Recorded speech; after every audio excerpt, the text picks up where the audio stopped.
How does she do it? This week on the podcast, we're going to talk about how successful leaders build strong communities around themselves and all the secret tricks and tools that they do to make this happen. So, when we talk about the how does she do it, it's that woman, it's that leader in the community that you seem to see everywhere, that seems to know everyone. And when you have a challenge, she's able to connect you to the person, the contact, the organization that's the perfect fit for what you need. This is an intentional skill. And I'm not going to lie, for those of us that love people, that enjoy being in the company of people, I'm talking about my extroverts out there. This is a bit of a natural gift. But I want to really point out on the podcast that for our introverts, this can also be a special skill, and that you too have a special way of doing this because you excel on the one-on-one. So I hope this podcast will be a combination of the strategic, why you need to build community around you as a professional, and also some just down and dirty practical tools for how to make this happen. I started this podcast to help number twos become number ones, because what I saw was people getting pigeonholed into that managing up role, that sort of making everyone look good role, and never getting the chance to lead the way they want to. And I want to be part of that wave of change that's happening, where the paradigm of leadership is shifting and we're being more inclusive about different styles of leadership. I'm speaking on this podcast to the type A's, to the ambitious women, to the ones that you put a hurdle in front of and they jump it just because it's there, to the perfectionists, and also to all those things, and the compassionate leaders that are so hard on themselves and are learning to be more compassionate for themselves and for the benefit of their teams. I believe that compassionate leadership and compassionate accountability can coexist actually in harmony, and that they're actually necessary for each other. If this is a new topic for you, I invite you to go back and listen to my my podcast with Nate Regier, where we talk about his book, Compassionate Accountability, or even the opening podcast where I talk about the confessions of a workaholic woman and the concept of work-life integration. Love those ideas, and they've served me really well as a leader myself. So, what do we mean by community? I think we need to start there. And what is the benefit of community for leaders? It's a cliche to say it's lonely at the top, but I'd like to start back a ways. We don't just show up as a CEO or an ED. We've had this life along the way in different roles. And one thing I notice with successful women is they've cultivated and curated their networks along the way. Let me explain. So you don't, when you first start out, and let's just use like high school as an example, those are your old contacts, your old friends, the people you've been in touch with for years. And Facebook and all those kinds of tools has really helped. And in that world, I find doing group things is a great fit, because you don't have a ton of time. You have to calibrate your impact to reward. Maybe you enjoy them or maybe you don't. It's up to you. You can decide on that one. But you get to calibrate how much time you spend with those folks. But they are very valuable because they go on into the world and do all sorts of really interesting things. Then we have our current networks, and we have different people and different colleagues for different seasons in life. I often joke that my friends were tied to which group of what activities my kids were in, right? When they were little, it was the preschool friends. And now that they're in ringette or in their teenage years, we gravitate to those friends. And I have this sense as I move into my third chapter, as I like to call it, that the independence of my husband and I, we'll have another set of friends. And friends also tie around activities, right? So for example, for me, I play tennis. So that's a tennis group of friends. Or there might be some friends I play bridge with. Yes, I play bridge. And yes, I love bridge. You can direct message me about how much you love or hate bridge, but it is definitely becoming an obsession of mine. So that current group of friends maintaining those networks and sharing things and being in touch. And the world has become easier through technology to do that. Sharing articles with them that make you think of them, sharing podcasts, one of my favorite ways to share things with people. When I see their name in the news, I celebrate them for the simple fact that I think it's amazing what they've done. And I also want to be a champion of one woman to another woman. There's been a story in women's leadership history that other women cut each other down. And I don't want to be a part of that. I want to make sure that I'm celebrating from the rooftops the accomplishments of others. And then finally, from a current perspective, choosing to go to enough events or their events or supporting them. And if you can't be there, making a donation, letting them know you're supporting them, letting them know that it's important and that you see the work they're doing. So that's the current. And then the other one is the new people that you haven't met yet. And the reality that we, at least in my business, in the leadership business, and if you want to have a rich tapestry of people in your world, you're going to have to make the effort to incorporate net new friends into your world. And how do you do that? I mean, I had a colleague of mine that said, "Oh my God, I don't have time to even catch up with the friends I do have, let alone make new friends." I get it. But friendships and partnerships are part of your job if you are a leader. And so I believe in outreach, active outreach. For some of you where your job is full-time if you're in advocacy or if you're in sales or if you're a leader, you might be doing a significant amount of that every week. I find it's a little bit like everything. The more you touch it, the more easier it becomes. So I make a point of having lots of engagement on that file and reaching out to new people or friends of friends. I'll often find that's an interesting way, or colleagues of colleagues, to make sure I'm not becoming myopic. I think particularly for my corporate ladies, you can get super myopic and inside the company and not do enough parallel outward networking or upward networking through your association groups and whatever. So you have to be visible, okay? At this point in the podcast, I also just want to say that you get the right to pick how you network. If you hate big rooms because you can't hear people, because it feels false, because you're incredibly uncomfortable, because you don't have the clothes to wear, totally get it. You get to pick how you do it. But for the most part, networking is not an option. It's a requirement of the job. I love food. I love meaningful conversations and I love connections. I prefer a curated room. I prefer smaller settings. I know at Chavender, we talk a lot, Sherry and I, my co-colleague, about how we curate a room, how we bring the right people together. That component is really important to me, that art of gathering, to use the title of that famous book that came out recently. And so what I like to do is CEO roundtable dinners. I make a reservation for 6. I'm one of the people at the table, and I invite 5 other colleagues or potential new colleagues or prospects or whatever you want to call them, people that I'd like to have dinner with. And it actually is as simple as that, folks.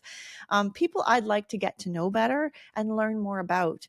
And I find 6 is the magic number. 4 is too small.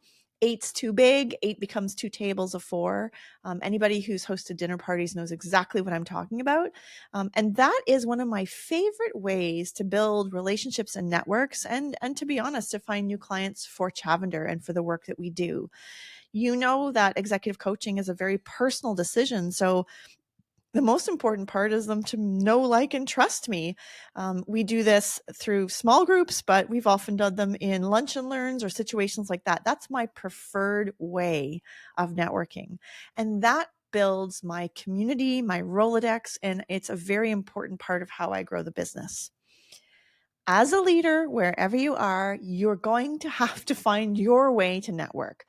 And so as I was preparing for this podcast, I wrote this big, long list of ways you can network in a way that feels organic and natural for you. So I want to introduce the concept of the mastermind.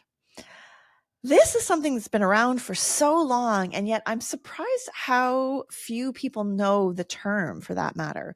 So technically, the definition is a group of people who come together with a defined goal and commit to supporting each other through those goals. So they may not have all the same goals, but they all commit to the group of doing something. And if you're like me, which means you're On the Enneagram, I'm a 7. You can always go check out my other Enneagram podcast to find out more about how I use the Enneagram tool. Or, you might define yourself as a people pleaser. Accountability to others is one of the ways you really move the dial on your own success. And so I invite you to leverage that. Here are all the different ways that masterminds show up in our world, but they're not called masterminds. So you may have girlfriends. You may have professional organizations or associations. You may join volunteer committees. You might have personal networks. You may be on a ringette or a hockey team or a volleyball team or a soccer team. You may be part of a walking group. You may be part of a knitting group. You may have a book club. You might have a set of tennis friends or people that you see at your exercise class or your spin class. And you may play golf with a set number of people. I mean, really, insert here what you do. All of those groups are people you can seek out when you are looking for a network experience. And so all of those people are part of your world, and they're tied to all the different ways that you show up in the world. And that's what I wanted to point out today, was how simple it can be for you to reach and use and leverage your network.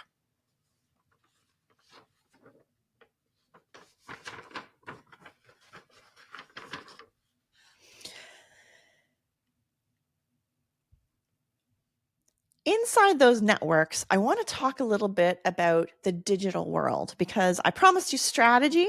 I hope I've convinced you that it is important to do this. This is a non-negotiable. And then I wanted to give you some practical tools. You've already heard me talk about sharing podcasts, sharing articles, all that way of staying top of mind, sending the odd text. I mean, if you want to get fancy and you want to do it strategically, you may put people in your Google Calendar. You may want to have a reminder set, or in my world, I use a planner called Asana, or maybe you have something called Monday that reminds you to stay in touch. And it's not because you want to categorize those friendships. You just want to make sure that you're tending to them. They're like gardens, right?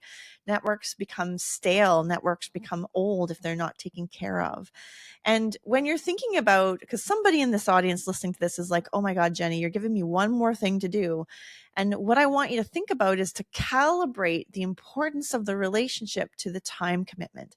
So I mentioned high school friends, then bring those in as a group, do the group activity with them, versus people that are strategically important as you move forward. Do that as a one-on-one, and really trying to calibrate and gauge how you access your life. Is like a big Venn diagram is another way to think about it. And you need to figure out where they overlap and where the intersections are. So let's talk about LinkedIn, which I feel lately like LinkedIn is becoming more of a bit of a dog's breakfast. It used to kind of be the gold standard for business.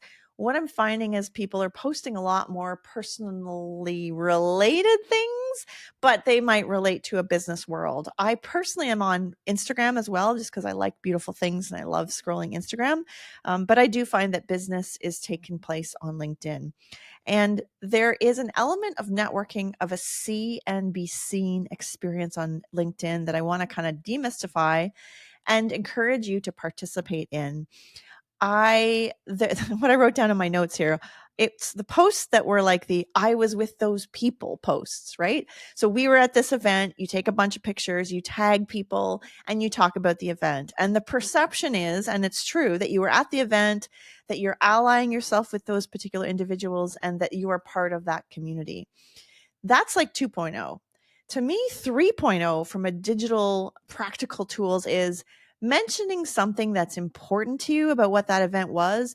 If you get a chance to speak about your core values or what matters to you on your LinkedIn post, I think that's really important, so that it doesn't just become a litany of names and tags and associations. I personally, and this is just me, I find that really shallow. The person that does the post and then tags like every single person they know at the bottom, just so it shows up in their feed and that we all go and like it. I think LinkedIn can be really surface used or can be really deeply used. Something I learned from one of my business coaches, which I've never forgotten, was she said to me, when someone chooses to connect with you, that shows an expression of interest. And I want to meet that energy and that intention with my own energy and intention. So to the best of my abilities, Whenever someone connects with me, I always send a personalized message. I may or may not have the time to check out their portfolio or their profile before I respond, but I take a quick moment to say thank you for connecting because I want to honor that commitment. And second of all, something around the lines of I'm looking forward to learning more about you, or I see we're connected through X, so that people feel seen, heard, and valued. The way I want to use LinkedIn, is to be a connector to others. And it's very valuable to me that I connect with others. And therefore, I value when someone connects with me. And no, I do not want to buy your grow the coaches package or like grow your podcast package because you're selling me this thing on LinkedIn on the backside. And I don't know who you are from Adam. And you really think you're going to reply? I'm going to reply to you with that kind of a sales pitch. And my new habit is just saying no, because if I say no, I get off their list. And I'm so grossed out by that. I can't tell you can hear it in my voice, which is why I want to differentiate myself from all those people. And when I'm meeting someone for the first time, it's like a date, you guys. You don't ask them out. You find out more about them. You follow them. The strategies that we have for digital engagement involve liking, commenting, posting about before we ask for something. So that give before you get, as my colleague Sherry Schaefer uses in her Next Level Talent Development program. That's one of her programs she shares for emerging leaders. She talks about this give before you get, connect before you ask. It's such a fundamental human behavior thing. And yet those sort of crass people out there on LinkedIn that are selling you before you finished connecting with them. I swear there's bots out there and I just want to kill them all. Like get into the video game, get my video gun out and like shoot them all off the planet. They're so annoying and they're wrecking it, in my opinion, for all the genuine connections that could be had over LinkedIn. All right, Jenny, get off the soapbox. So we are social beings. This is why LinkedIn is important. And we know that circles and networks are important. I spent a good part of my life as a professional fundraiser, and my job was to get in the networks of people with means and people who had passions that related to the cause that I was working with. So do not discount that at all. And finally, the other thing I want you to think about is how you're helping clients. When you're helping clients, you want to be offering them something of value or connections to other people that might help them. And I am always about sharing my network with others. I'm quite generous with my network. You might want to go back to my podcast about non-consensual helping, where I talk about how we sometimes offer help to people before they've even asked us for it. And so I'm flagging that for you. If that non-consensual helping phrase might sound or smell like you, go back and have a look. But helping clients to connect or prospects to connect or friends or colleagues, your network is far more vast than you think it is. And the spider effect through communities, sectors is quite powerful. When you're helping somebody who maybe this isn't the most natural thing for you to do, maybe you're a way introvert and you like to just stay in your lane.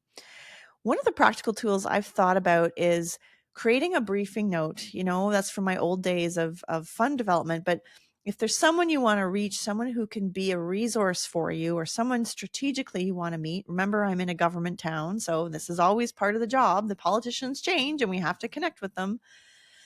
Building some kind of a briefing note or a strategy to connect and figuring out what the most reasonable touch points are to get you there.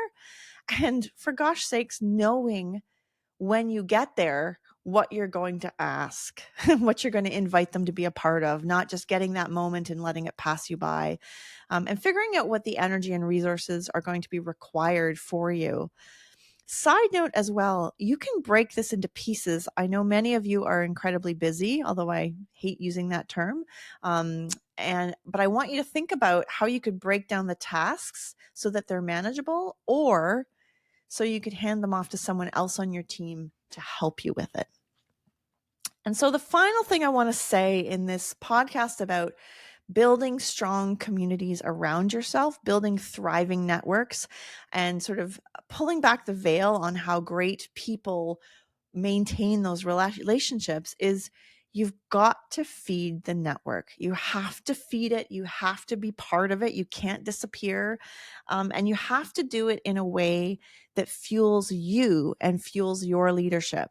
So, my invitation to you is to take some time after listening to this podcast. In what ways are you fueled? And in what ways are you drained? Let's get real. What things turn you on? What things get you excited? And what ways just turn you, like, make you exhausted and make you not want to get out of bed? Find the intersection point of those fueling things. And then the second part of who is it that I strategically need to meet or maintain in those three categories, right? Our old contacts. Sometimes that's because of a job transition. Our old contacts, our current contacts, the people you're working with or playing with or colleagues right now, and your future contacts. I think that's like such a simple way of knowing you need to tend all three. You can't just focus on one. And you never know when you're going to need someone from your networks.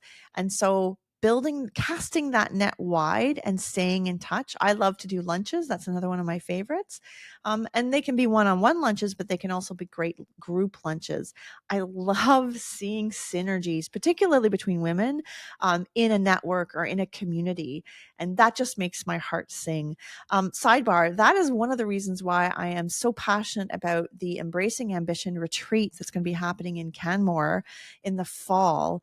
It's because when we bring our networks together, when we bring like-minded people together, that's where the magic happens. And so somebody was asking me, what are the outcomes of the retreat in fall? And my answer was connection, community, and meaningful conversations. If you have a goal or if you have a desire that you haven't articulated to yourself or others yet, this retreat is a perfect place to be gentle, to bring it into the fore, to breathe life into it, and to have those built-in accountability partners with you and for you so that you can really make that vision for yourself happen. We're going to have guest speakers. We're going to have great food. We're going to have conversation. It's a full weekend of ideas, commitments, yoga, experimentation, to help you continue to grow into the leader you were always meant to be. I love that phrase, the leader you were always meant to be. So as we close, what networks, what communities need tending? How will you show up and support those networks for today and for tomorrow's needs? Go be great.